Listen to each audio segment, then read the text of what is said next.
Depois disso, Jesus apareceu outra vez aos seus discípulos na beira do lago da Galileia. Foi assim que aconteceu.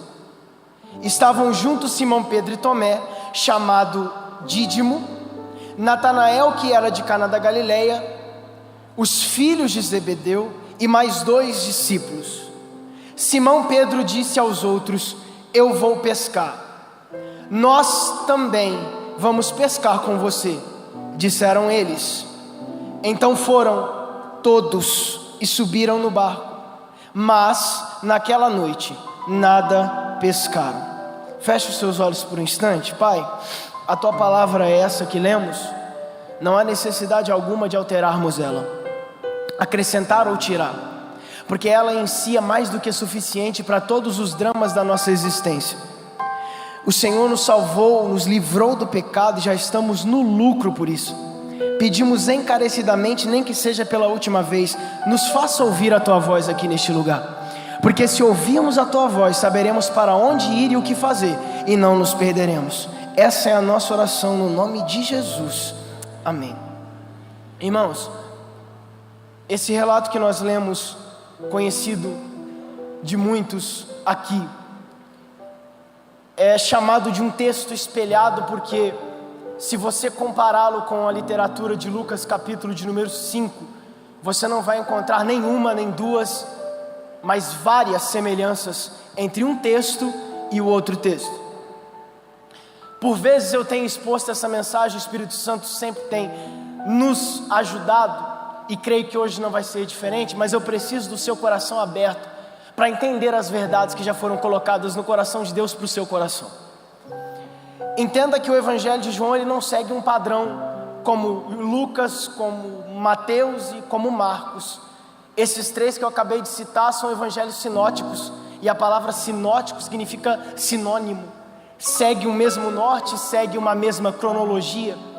Interessante você ver, porque os demais evangelhos começam com o óbvio: nascimento de Jesus, concepção dada a Maria, a visita que Maria recebe do anjo, o ministério de João Batista, o nascimento de João Batista, a árvore genealógica de Jesus. Todos esses eventos são iniciais nos evangelhos Mateus, Marcos e Lucas. Só que João ele não segue essa padronização, e logo de cara, sem nenhuma introdução, sem nenhuma preparação do leitor, João já nos joga uma grande revelação logo no começo, acerca do verbo. A grande marca do Evangelho de João é tratar Jesus como sendo o que ele é: Deus entre os homens, sendo Filho de Deus e simultaneamente o próprio Deus encarnado. Dentro dessa concepção, dentro dessa ideia, o que eu quero que fique bem esclarecido para você é que no capítulo de número 21, quando João está encerrando o seu relato, ele vai focar essa literatura final de 25 versículos num homem que talvez, e me perdoe se alguém aqui não concordar com a terminologia que eu vou utilizar, o homem que talvez recebeu o maior investimento de Cristo durante o seu ministério público.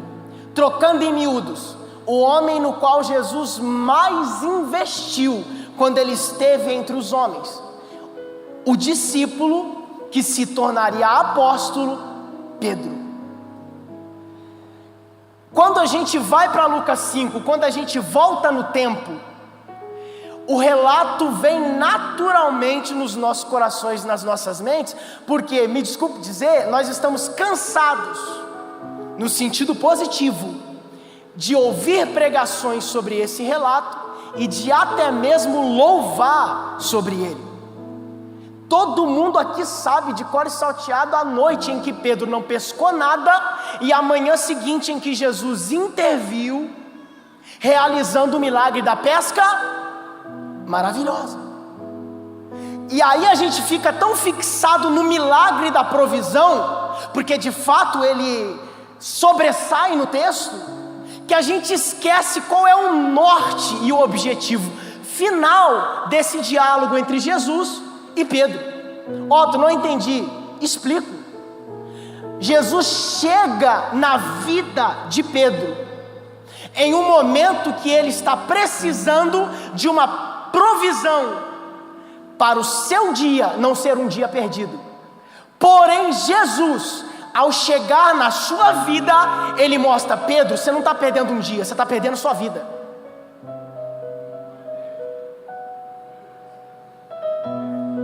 Por quê? Porque eu quero te mostrar que esse prejuízo de ter um barco vazio não é nada perto do fato de você perder a sua alma.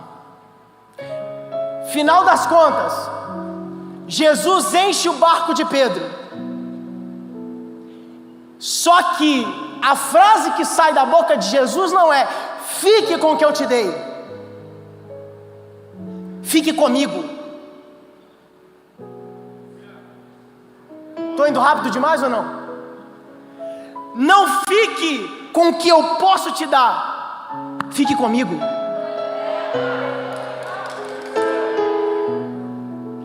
Por quê? Porque mais vale um coração cheio de propósito do que um barco cheio de peixe. A gente está trocando a prioridade das coisas diante do reino. Mais do que dinheiro para gastar, mais do que fama para ostentar, mais do que bens para acumular, que eu tenha um propósito para viver, porque se eu não tiver, não vale a pena. Deus separou uma véspera de feriado, num ciclo vicioso que está tornando a sua vida, de segunda a sexta, de trabalho, para poder chacoalhar a tua alma novamente e dizer: o que você tem buscado e pelo que você tem vivido. Eu não vim te dar um novo carro, uma nova casa, um novo emprego. Eu vim te dar uma vida nova, uma vida que vale a pena ser vivida.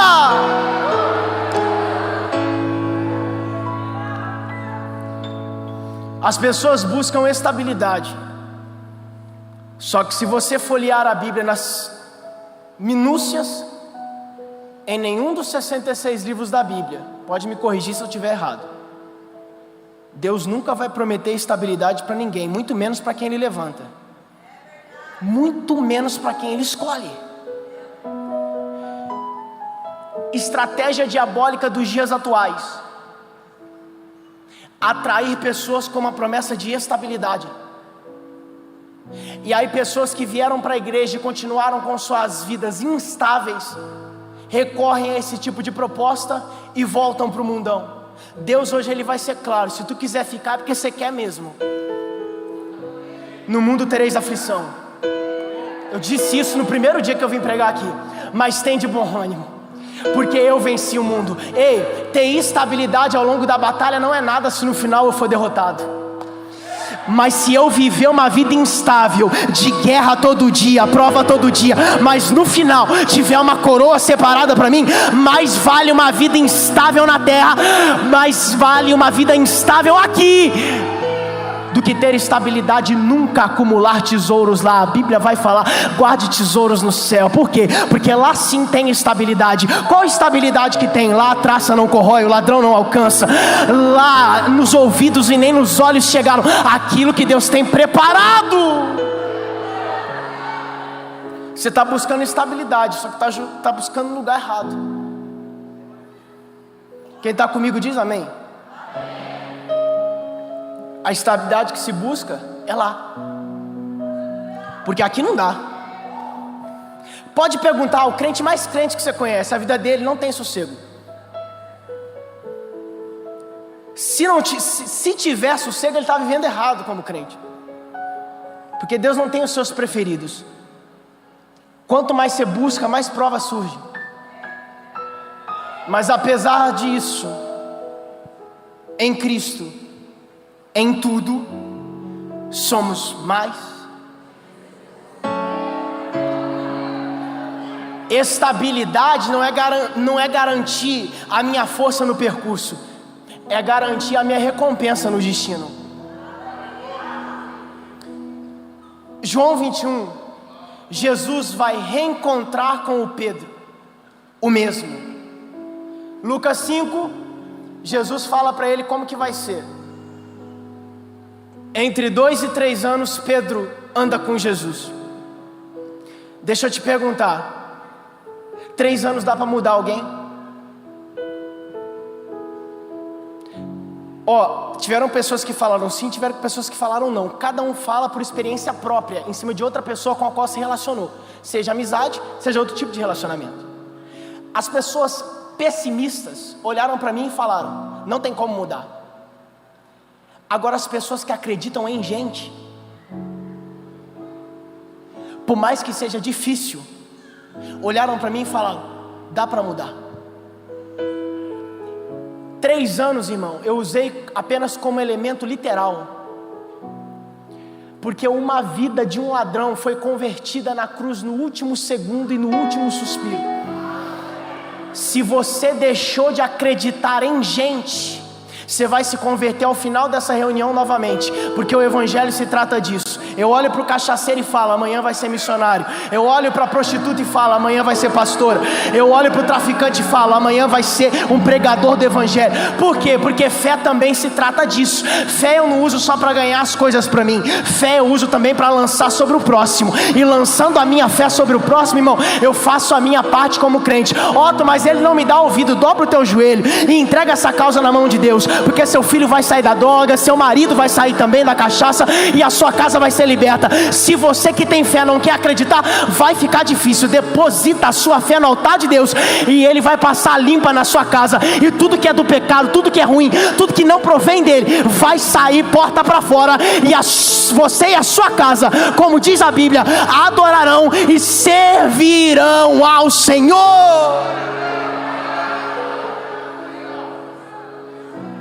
Olha a diferença. Pessimista, tá difícil.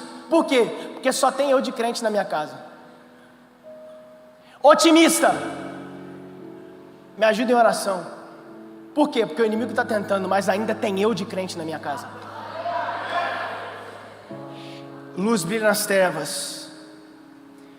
O sal, ele tempera aquilo que é insípido, aquilo que não tem tempero, perdão. Esse é o teu chamado. E Pedro, passa-se o tempo e chega uma sexta-feira à noite. O que acontece nessa sexta-feira? Você lembra? Jesus é negado, Jesus é traído. Última ceia também, entrada triunfal antes, última ceia. Tudo num dia e numa noite de sexta. E onde é que está Pedro? Última ceia. Pedro, não um deles, você. Antes que o galo cante esta madrugada, você me negará 3 vezes. Pedro vai dizer, se necessário, irei contigo até a morte. A língua de Pedro ia a um ponto que o testemunho dele jamais conseguiu ir até então. As palavras de Pedro iam aonde o estilo de vida dele ainda não conseguia chegar. Qual que era o ponto positivo de Pedro? Era o discípulo que mais tinha atitude. Qual que era o ponto mais negativo de Pedro? Oscilava demais. Pode ter certeza, irmão, quando o calo aperta, sempre vão buscar quem muito aparece. E quem muito aparece vai ter que ter maturidade para aguentar quando o calo apertar. Pedro, de boca, era líder, mas de testemunho era menino. Tá pegando o que eu estou falando aqui ou não? Pedro, de língua, era liderança, mas de caráter era menino. E agora nessa noite, Pedro vai ser confrontado, presta atenção. Quando Pedro encontra-se com João, Jesus já foi pego pelos soldados. Eles entram dentro do templo porque João era parente de alguém de lá. A noite era fria, não pouca, muita, muito gelada. Havia no pátio interno do templo uma grande fogueira. Agora olha para mim, Pedro e João estão ali, a dupla dinâmica do Novo Testamento, aquecendo-se em volta da fogueira. De repente as pessoas começam a abordar. Responde para mim numa voz só, que eu sei que você entende de Bíblia. Abordaram João ou abordaram Pedro? Mas estavam um do lado do outro, gente. O nome de João nem é citado, é como se ele fosse uma peça invisível ali. Otton, mas isso é coisa da sua cabeça. Tem certeza? 3 pessoas 3 pessoas, indagando, questionando, e nenhuma delas se direcionou a João, todas elas a Pedro. Repito, quando o calo aperta, quem muito aparece vai ser cobrado. E aí Pedro, que era um menino por dentro, na hora que o calo apertou, o seu menino extravasou. Ele disse: eu não andava com ele. Na terceira vez que Pedro fala isso, acontece o que eu chamo de choque de realidade. O galo canta e ele percebe que tinha errado. E aí, quase que numa pintura renascentista, Jesus vai cruzar, sendo segurado pelos soldados, e os olhos de Jesus vão se fixar nos olhos de Pedro. E os olhos de Jesus eram olhos de decepção, frustração. Pedro pensa: acabei com a minha vida, acabei com o meu ministério, acabei com tudo, por causa de um erro. Só que o mesmo João que estava do lado dele mais tarde ia escrever: filhinhos, não pequeis. Mas no momento, se porventura pecarem como Pedro o fez, não usem o corpo, não usem a língua, usem o elemento mais poderoso que vocês têm dentro do ser, a mente. Para quê? Para lembrarem-se que há um Deus no céu que vos perdoará. Sabe qual é o momento que Deus separa o menino dos homens e o joio do trigo? É depois do pecado, Otto. Não é antes dele, não. É porque depois do pecado a gente tem 2 tipos de crente. O que aceita a sua queda é aquele que fala: eu caí, mas Deus vai me levantar. Eu caí, mas Ele vai me erguer. Eu caí, mas Ele ainda tem uma história para a minha vida. Isso aqui é só uma página triste, mas Deus ainda vai continuar escrevendo. O diabo se levantou, mas se levantou para cair. Esse só foi um marco horrível, um capítulo ruim, mas esse livro ainda não terminou. E Deus ainda tem grandes coisas e grandes promessas para mim. Só que é um momento difícil, porque a gente é tentado a raciocinar de forma contrária. E agora? Pedro vai embora, abandona o cenário. Sabe o que ele fala? Aí, gente, cansei. E esse cansei de Pedro acontece depois que ele viu Jesus ressuscitado 2 vezes. Morre na sexta, ressuscita no domingo. Jesus aparece para os discípulos, menos para Tomé. Você lembra, você conhece o relato? Peraí, se é para todo mundo menos Tomé, quem é que estava lá? Pedro. Aí Jesus, não satisfeito, aparece tempos depois. Estava todo mundo e Tomé. Se estava todo mundo e Tomé, adivinha quem estava lá de novo? Pedro já tinha visto Jesus ressuscitado 2 vezes. Só que agora Pedro está calado. Pedro não fala nada. É como se ele tivesse anestesiado por um erro que ele cometeu. E agora, Otto? Jesus vai aparecer pela 3ª vez. Só que agora não tem para onde Pedro fugir. Sabe o que eu imagino? Quando Jesus aparece para todo mundo, os discípulos alegres, contentes. Por quê? Jesus ressuscitou. Pedro de canto na sala falando: ele ressuscitou. Deixa ele longe de mim, porque ele sabe o que eu fiz na noite de sexta. Irmão, se o pecado te afastar de Deus, Ele fez exatamente aquilo que Ele serve para fazer. Porém, se você perceber que depois do pecado, depois do perdão divino, você pode levantar mais forte. O que é mais forte, igreja? O pecado ou Deus? O pecado pode te afastar de Deus, sim, mas pelo tempo que você quiser. Pai, eu vim aqui, por quê? Porque na sua palavra está escrito: se o teu povo, que se chama pelo teu nome, se arrepender dos seus pecados e confessar. E agora, dentro desse aspecto, dentro desse cenário, aqui eu me encaminho para o clímax da mensagem, para a parte principal. Preste atenção. Pedro desiste do seu ministério e do seu propósito. Grava o que eu vou dizer para o seu coração: se você desistir do seu propósito, você desiste da vida. Você não vive mais. Você está existindo. Você está aí, sem propósito, está vazio. Opa, se eu desistir de fazer aquilo que Jesus me chamou para fazer, eu vou voltar a fazer o que eu fazia? O que Pedro fazia antes? Vou voltar a pescar. Os outros discípulos que eram amigos de Pedro vão olhar para ele e vão falar: não vai não, você tem dom. Não vai não, você tem talento. Não foi isso que a gente leu.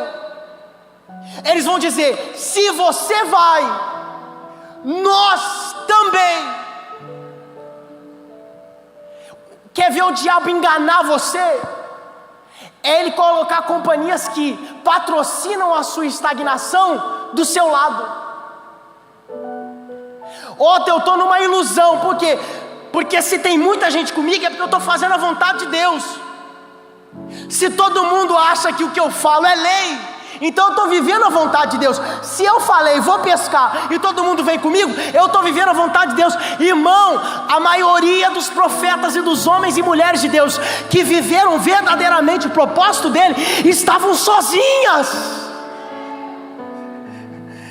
Tem muita companhia nesse barco. Otto, por quê? Porque você acabou de descobrir que nem no barco era para você estar. O chamado de Deus para a tua vida não é na turbulência do mar. O chamado de Deus na tua vida é criar raiz na terra. E aí, essa ideia, essa metáfora é muito legal, porque uma pessoa como nós, que não trabalha em alto mar, fica 5 minutos, a gente começa a passar mal e vomita. E o contrário também é verdadeiro. Uma pessoa que muito trabalha no mar, fica dias lá, quando ele chega em terra firme, adivinha, ele passa mal. Otto, não estou entendendo. No começo era turbulento, no começo era hostil, mas agora parece que virou seu habitat natural. Mas isso vai cair por terra, porque o teu lugar ainda é terra firme, é na rocha. O diabo fez você se habituar com o pecado, mas Deus vai fazer hoje você voltar a odiá-lo. Resista ao mal e ele fugirá de vós. Tem uma igreja aqui que ainda acredita em santidade. Tem uma igreja aqui que ainda acredita que evitar o pecado é o caminho.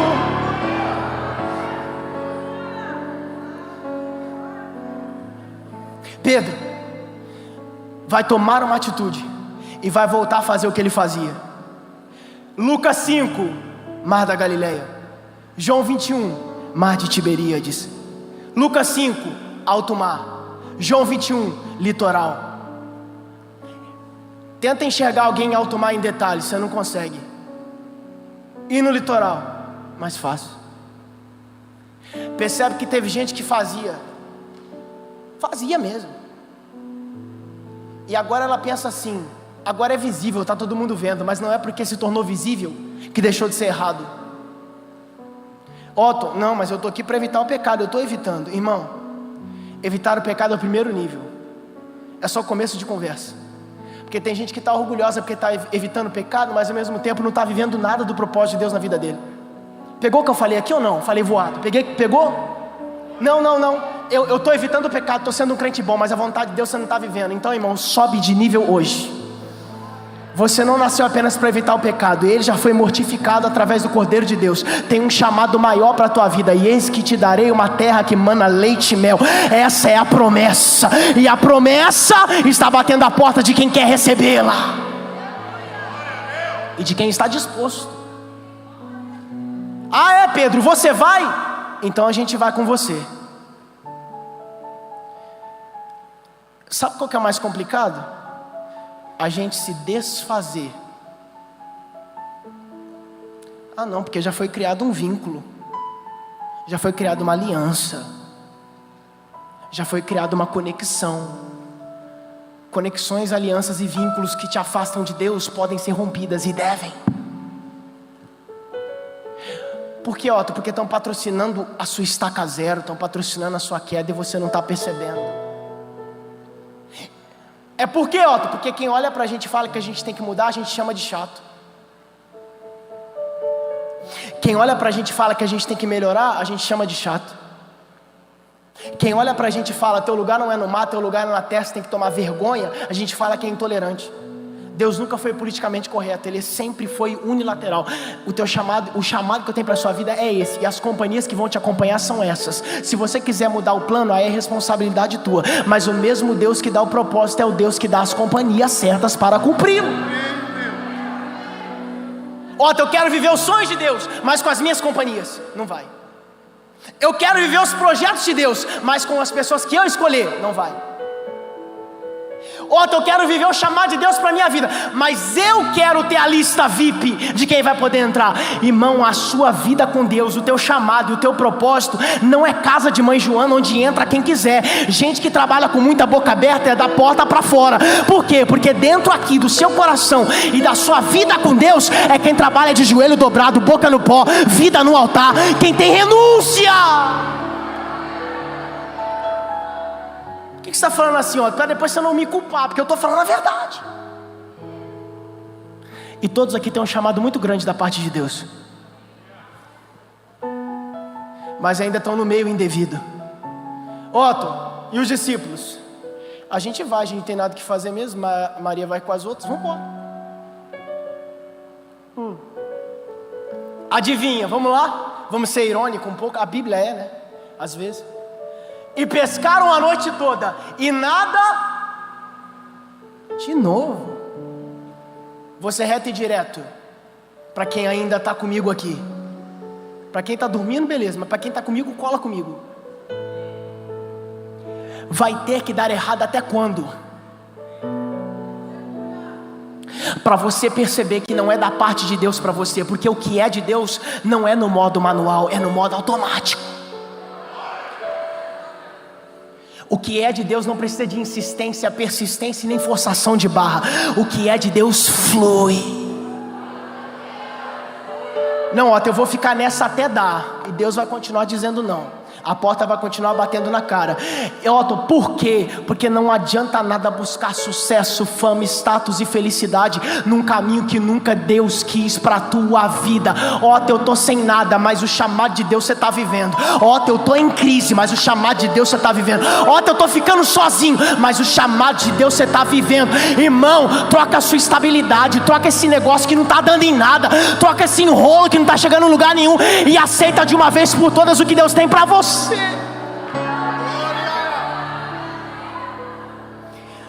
Pedro tipifica, olha para mim, Pedro tipifica o tipo de pessoa dos dias de hoje, que muito gosta de enrolar e pouco é objetiva.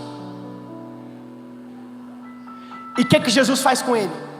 Cria o mesmo cenário que criou em Lucas 5. Meu Deus do céu. Barco vazio, tem. Lançar para o lado da direita, tem também. Puxar a rede cheia de peixe, também tem. Texto espelhado. É o que acontece com a vida de muita gente, uma eterna sessão da tarde, toda semana é o mesmo filme. Os personagens são diferentes, mas os papéis são iguais. É isso aí. E aí quem já é convertido e vive o chamado de Deus, tem que aguentar esse tipo de pessoa todo dia chorando, mandando áudio de 5 minutos, ligando tarde da noite. Por quê? Deu errado de novo. Sério? Não fluiu de novo? Porque se conselho fosse bom, eu botava na vitrine e colocava um preço. Mas há um conselho aqui.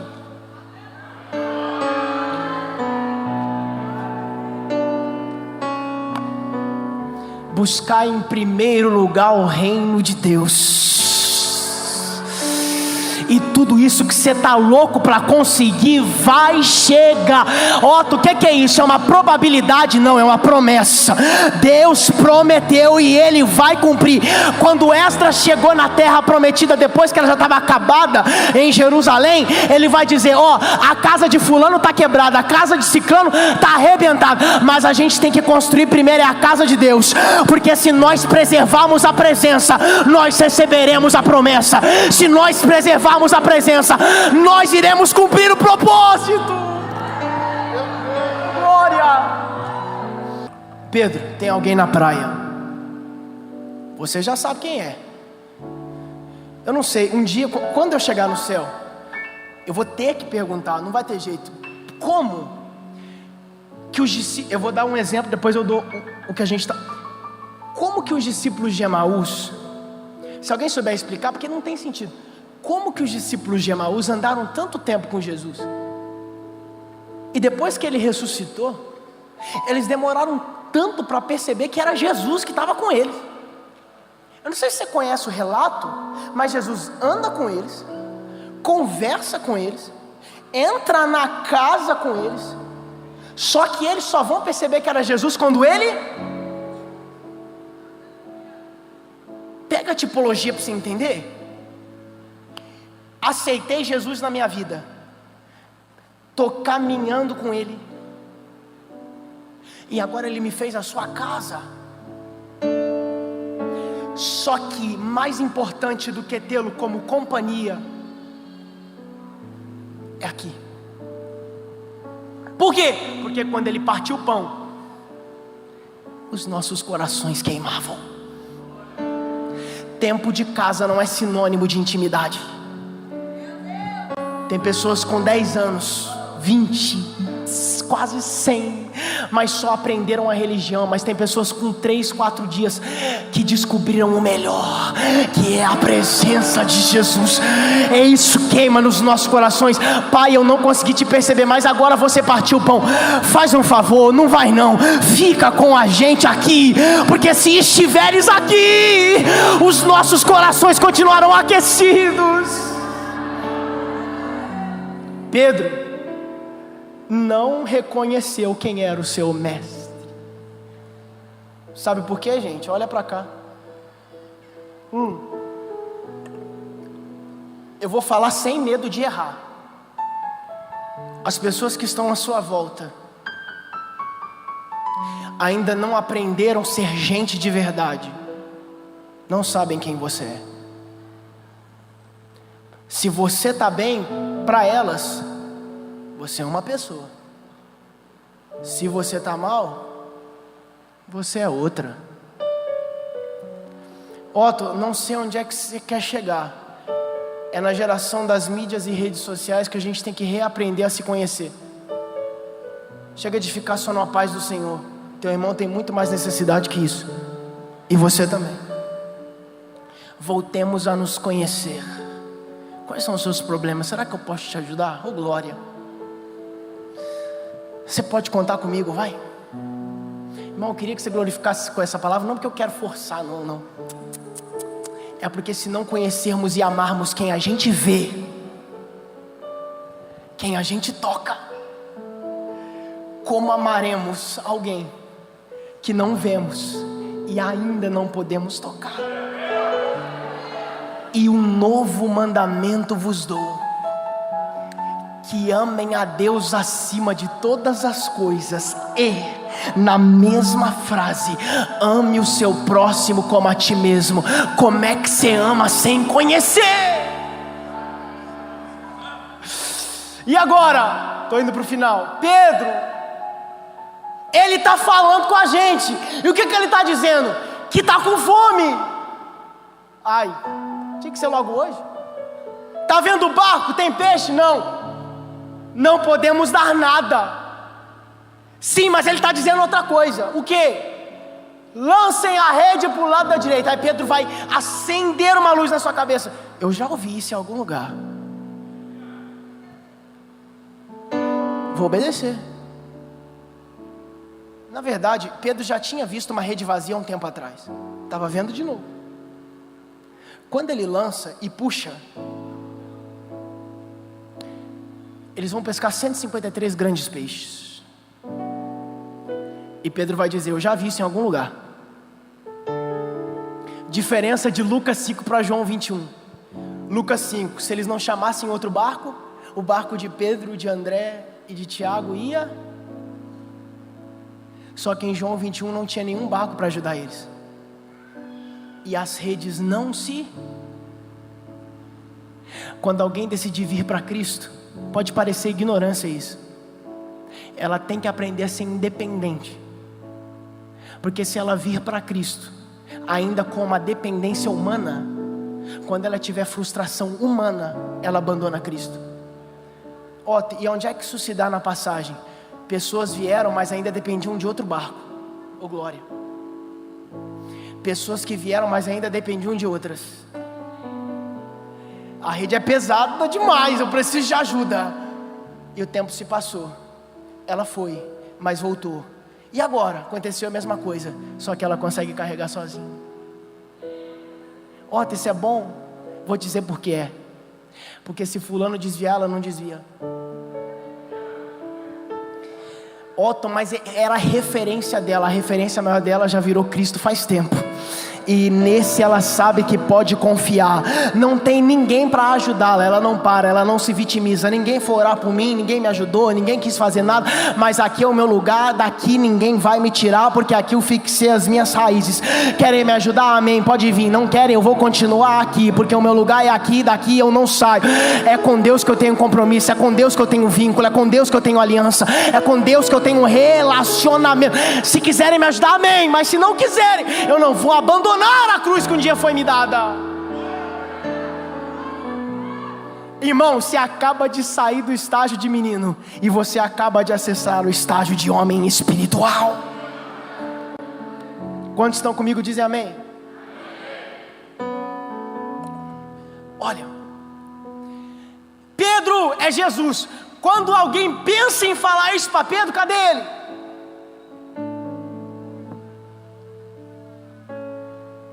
Sabe qual que é o mais engraçado do texto? Pedro estava sem roupa nenhuma. Olha só, tem uma passagem na Bíblia que diz: revesti-vos do amor, o elo perfeito.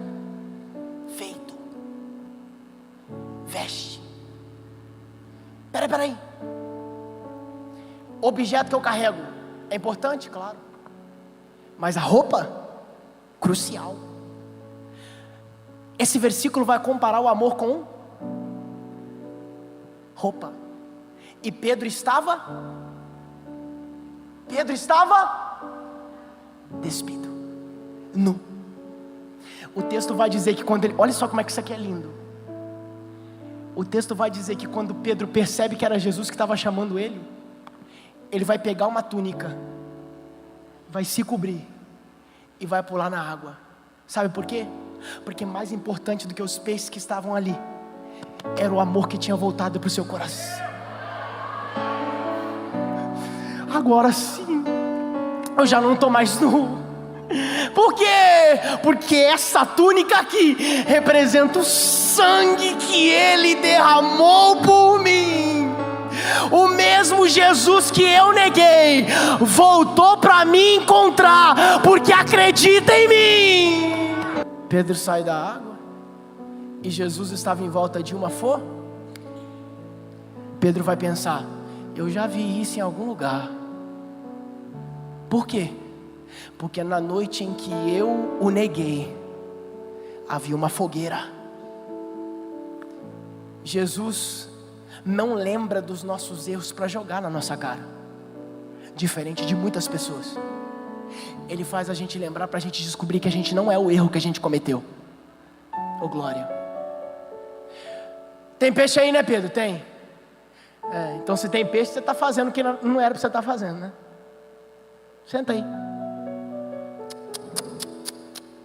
Oi Pedro, tudo bem? Como é que vai a vida? Como é que você tem passado?